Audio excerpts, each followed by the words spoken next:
Well, hello everyone. I hope you are doing well. Uh, who do we have in the chat? Pizza, Nozzle, and Jens. Okay, my background is a bit all over. Oi, oi, oi. So it is today. Is my audio okay? Is my face, etc. okay? At least to a degree that it's actually viewable. I hope it is. Too bad if it isn't. Um, everything okay? Okay, wonderful. Uh, uh, my apologies for not streaming this past Friday, um, for Random Friday, but I hope you knew by this point that I had a wonderful chat with Mr. Katz. Chat with cats. Chat with Mr. Katz. That rhymes. Anyhow, I had a wonderful chat for I think it was well. Oh, we have Flems. Hello, Flems. I hope you are having at least a somewhat decent day. I truly hope. Anyway, if you didn't know, I had a stream with conspiracy cats. That was I don't even know how many. I why don't I even? I very badly update out of a lot of plenty of out of state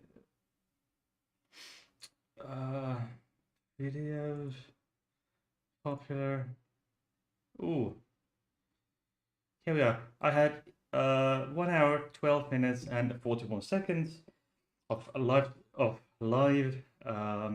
time with Mr. Katz. Obviously, we had a moment before and after the live stream. Ugh, my back is killing me. Um, Actually, quite a few things are in my body are actually killing me. But not my back is killing me. Due to a number of reasons. Um, my left leg, is killing me because apparently there's something pinning the nerve, pinning one. Oh, Nimrod, hello. Yes, as I mentioned, I had an accident at work. Now my back is killing me. It most days it is more or less. Uh, I'm in pain. Okay, so and my leg is killing me for two reasons. It is because my leg is hurting because of my back, and then on uh, the second reason is that I just had a tattoo. Uh, I think it was last Wednesday, if I'm not completely mistaken. It was last Wednesday. Okay. Yes, last week Wednesday evening, and my leg is still killing me because it's a bit swollen. It was 6.5 hours, almost 6.5 hours, with just one snack break and one snack break, one or two just a few minutes snack breaks, 2 or 3 minutes snack breaks, and then one bathroom break while the tattoo guy was putting some more, getting some more ink.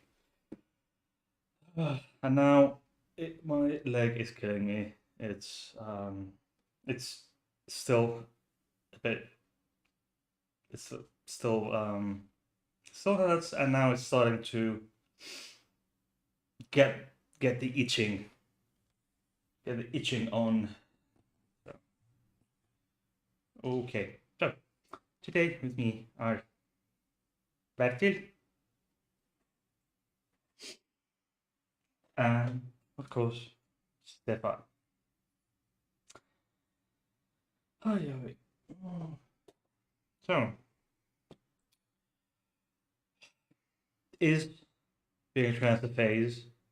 No, not really. No, no.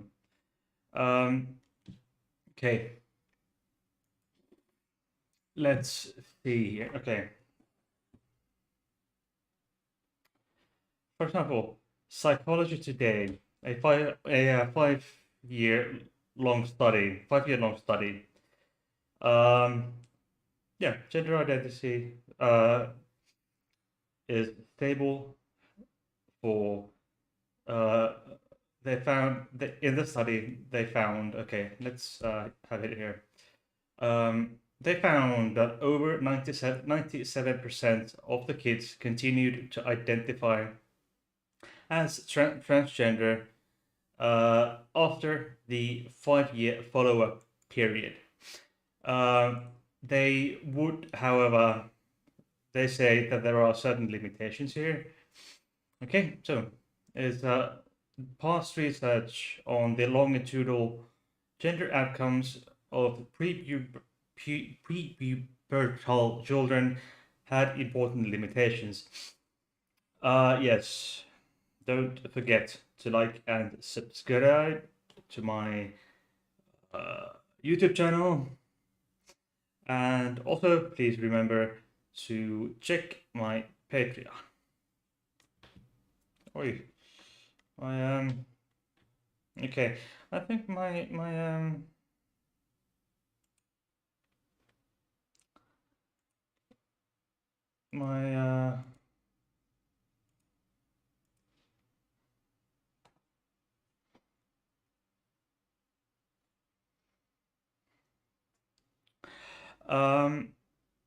okay. I'll have to love you and leave you for a moment.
Okay, so let me see. Bowie has their birthday today. Well, let's have it. Very happy birthday to you, Flems. Not Flems. I'm so sorry. Bowie. Okay, I'm sorry. Please forgive me. I'm a bit tired. And I'm in pain. No excuses. But anyway, uh, Jens. But Nimrod says, Jens, like I would forget that here. Thanks for reminding me. Okay. Okay, so for some reason, my certain buttons on my stream deck do not work. Okay, so anyway, most followed cohorts for prepubertal children who were referred to gender clinics. The problem is that many of those kids did not identify as transgender to begin with, but it depends on how you define a trans identity in very small children. However, the ones they got would get yeah, but these are past studies that they had because they and the what when they count into these figures in the past when they counted in those trans kids who no longer identify as trans in a later stage in their life. There was an issue because in past years because the DSM 3 and DSM 4 didn't distinguish between transgender and, for example, non-binary. It was all slapped together. So, and in any case, uh, talking about uh, these transgender issues in small children is a quite a hot potato, if you will. Um, and it still involves children, and I try to avoid talking about children's health issues um, on my platform, and I try to avoid it online altogether. So I figured I might as well just go straight into adolescence. At some point, there was a um, something called what was it? What was the acronym? I don't know, but I can't. I don't remember anymore. But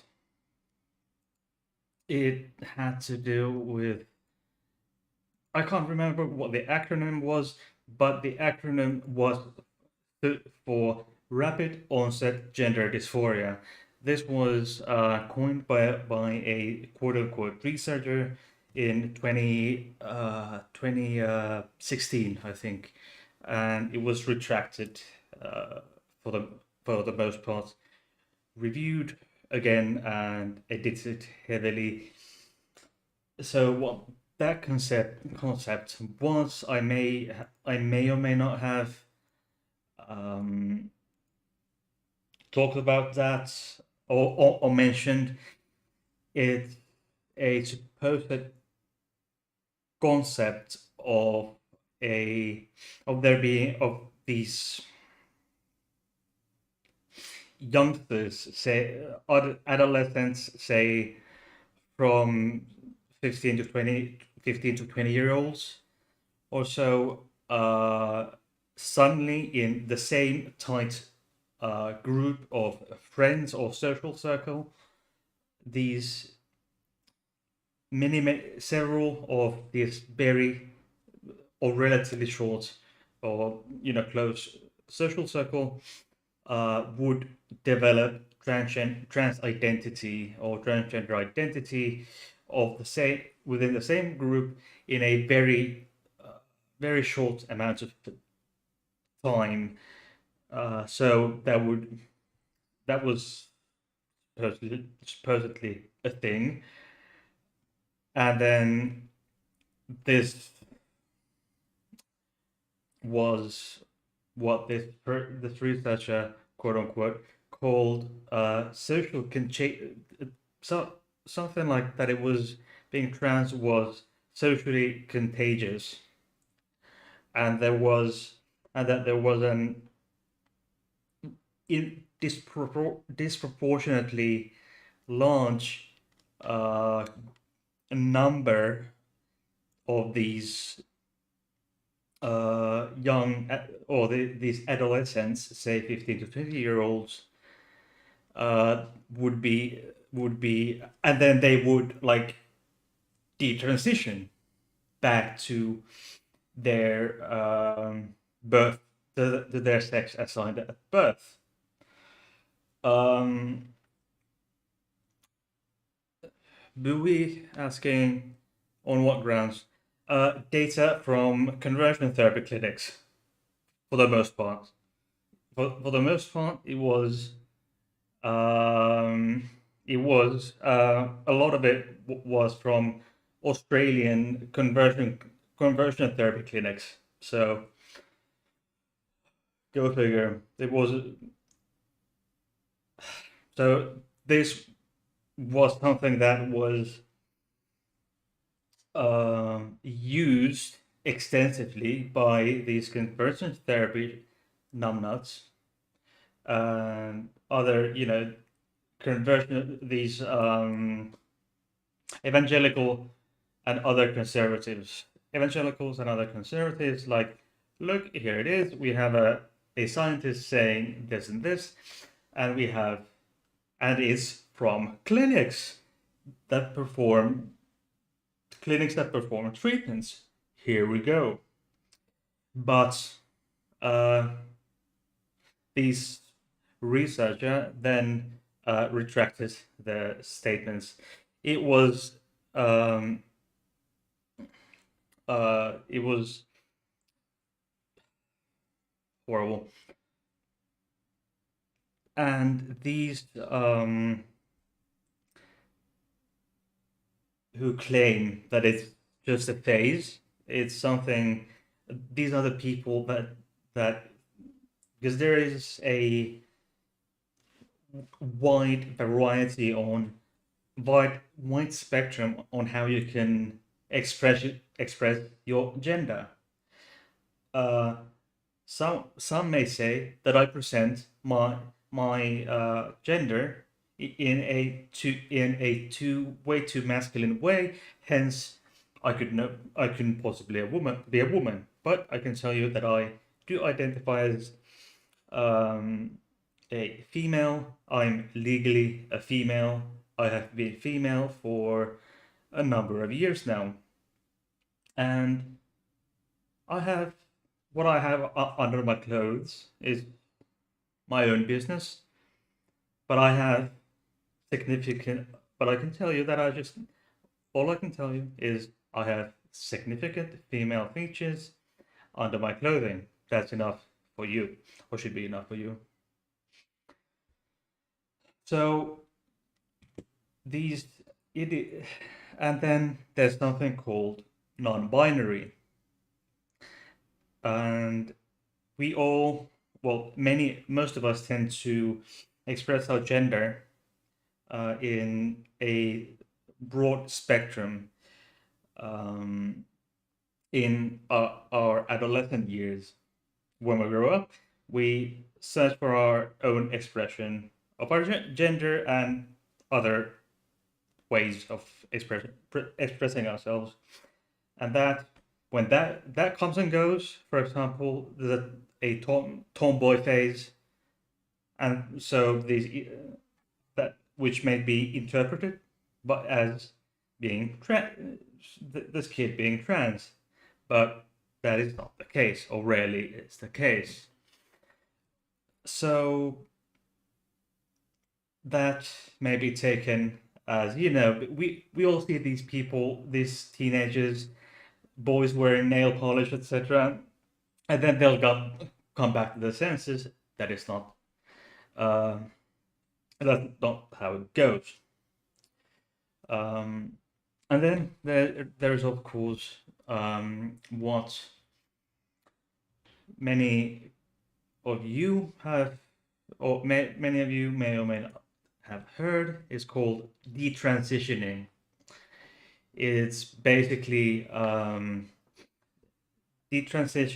detransitioning um, whether by due to maybe social, legal, or medical means, um, reversing or transitioning back to the sex assigned at birth. Um, but as to how often this occurs. Um, it's a lot more common in the early stages of transitioning. For example, surgeries that are coming up may, for some reason, deter this person, and then they detransition for whatever reason. The true number of these detransitioners uh, vary between uh, just under one from under 1% to as many as 8%. But that is still, but what I've heard from in my years in my years in the trans community, it's more closer to 1 to 2%.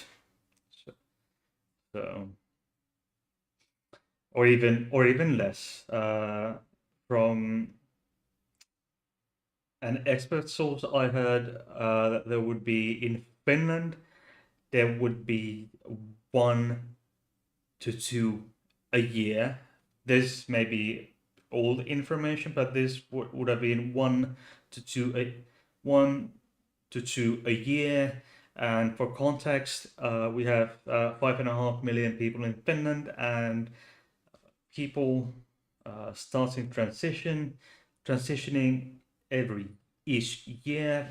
But at least some years ago, it was, say, 800 to 1,000. So it's very small amounts.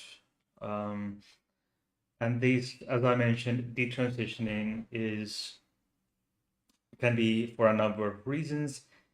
Most often, it's not of the person's. It's not their own choice. They do it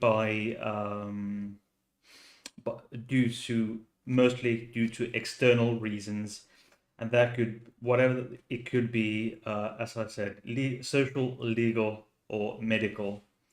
There is, of course, the forced detransitioning for youngsters in many states. In the US, as of April, as many as 14 states in the US were considering criminalizing transgender medical treatment for minors, and there have been a few states. I think Arkansas, Florida, Alabama, Ohio, and Georgia have had some initiative on this topic, and it's some say it, depending on the source, that this childhood to adolescence rates are quite varying tens of percents. So it's not there isn't a lot of studies about this, because there are also it's so damn hard to find any test subjects. And oddly enough, uh, quite quite a significant majority of these um, detransitioners are assigned a female at birth. Um, as of a 2021 study, there is up to 92% of detransitioners um, are assigned female at birth, and there is a lot of how shall I need to put my words quite carefully, because I do realize that many trans people are probably watching this, and I might get hate for saying a lot, or these transitioners, but it's often that males in social norms, males, i.e., those who were born with a penis, tend to have more liberties to do certain things or act. They have a lot more freedom to act, how they act in life, you know, how they present themselves, etc. They have more power. And then females, those female assigned female at birth or AFAB, they have more strict. They are, they're supposed to be at home, behave and act, in a certain way. Please everyone else, especially in particular those with penises, um, and they are more often subject to more rigorous pressuring into uh, or subject to they're put through a lot more discipline, and they are and then they are perhaps not so accepted when they transition, and then they are sort of socially and often religiously forced back to their sex assigned at birth. So that is social and religious reasons are, I believe, a lot behind a lot of the detransitioning. Detransitioning for those assigned female at birth, and then who have then transitioned to male or transmasculine, and that is one high reason why the why there are why of the detransitioners there's over 90%, not 92%, 93% are these assigned female at birth. Okay, let's have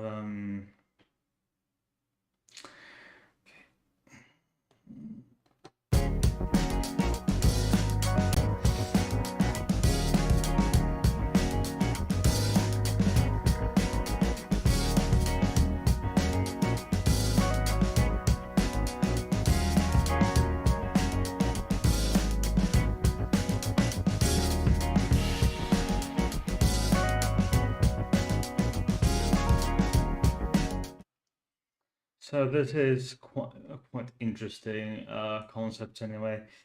Let's look at a paid, one of the one study. Okay, this is I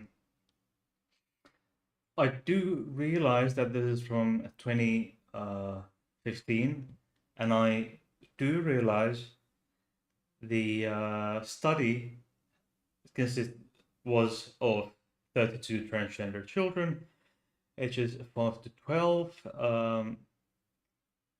It's still a good sample given the the niche being so small.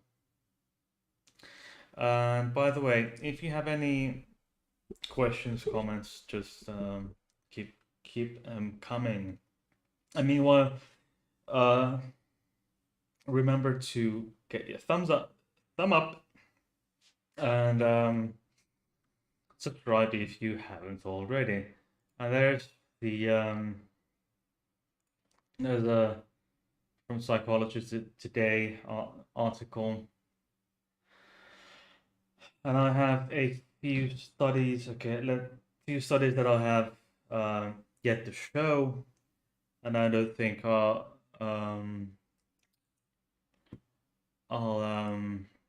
okay. Oh, here, I think this is one that I should show you because it's relevant to what I talked about. There's also one reason why these kids and others detransition. It's not just it's social,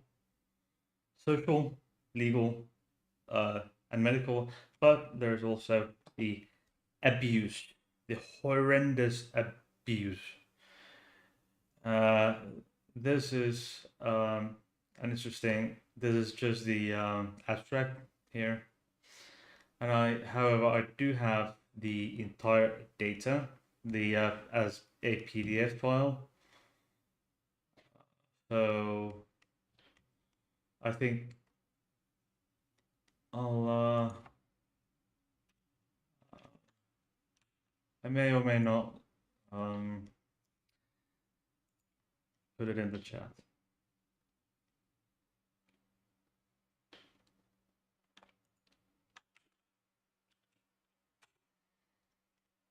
Okay, there.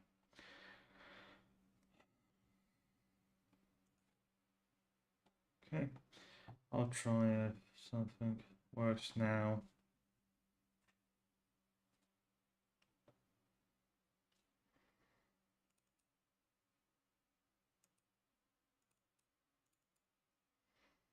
Yeah, there's something wrong with my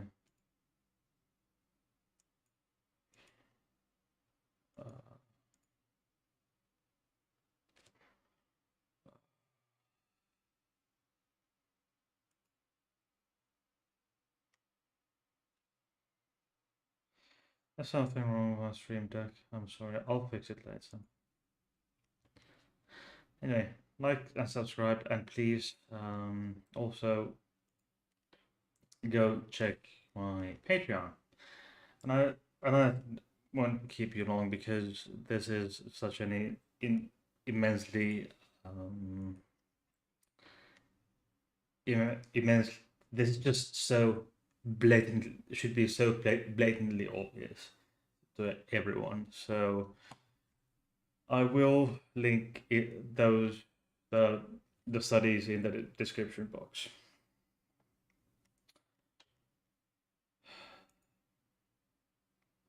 And I wasn't even sure what I was gonna talk to you about today, as or rather what I was gonna say. So I just presented. I presented what the scarcity of uh, back all the studies. There aren't a lot of all that many studies, so there's quite a number of um, pseudoscientific pieces of material out there. So just be mindful. Be mindful of these bits of misinformation. Do you have any questions at this point? Uh, because I've presented what I was about to present you today. I've presented it pretty much what I was about to. I could have done it in a bit more mm, extent, I guess. But as I said, this is such an incredibly this this just goes without even mentioning that it's not a phase. No way. Those who claim it's a phase have no idea what they're talking about. Because even from the relatively, uh, even from the relatively small amount of research data, at least available to the general public without having to pay like 50 euros or slash $50 US for a single article. So there's the free scientific literature available is relatively limited, but there is scientific data exists that shows you that these conservative claims have no basis in reality, because it's when you look into it for more than a minute, it becomes becomes blatantly obvious to anyone looking into it for more than a minute, well, more than 30 seconds, and knows how to read. It becomes clear that being trans is not a phase. The childhood, the early childhood gender dysphoria is another thing.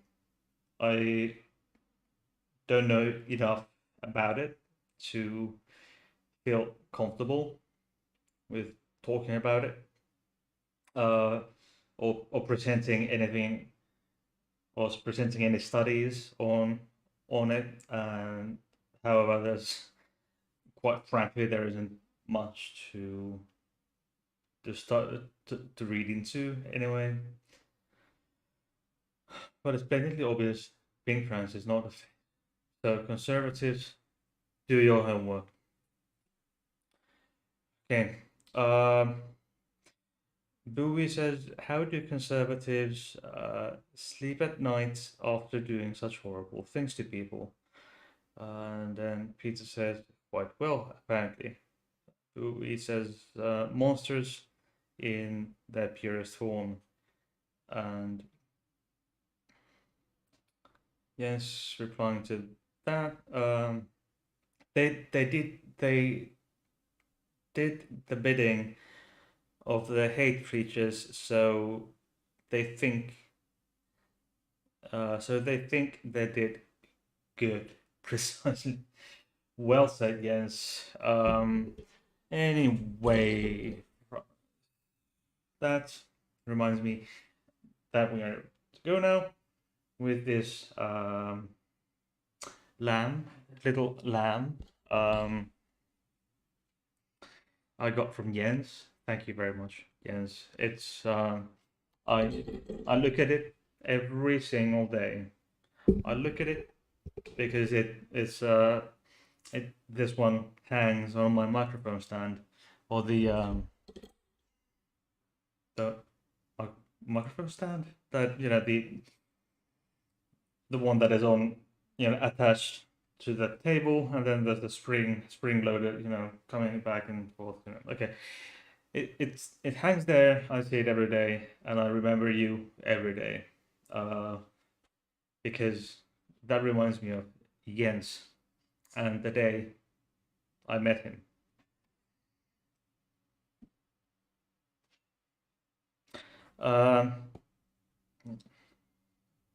Bowie says, "Oh, so they are drones, basically." Interesting way of putting things, but yes, perhaps. Who knows? And this is Bertil, the moving forefather, or the moving ancestor. Okay, he's there. Stefan is there. Okay. And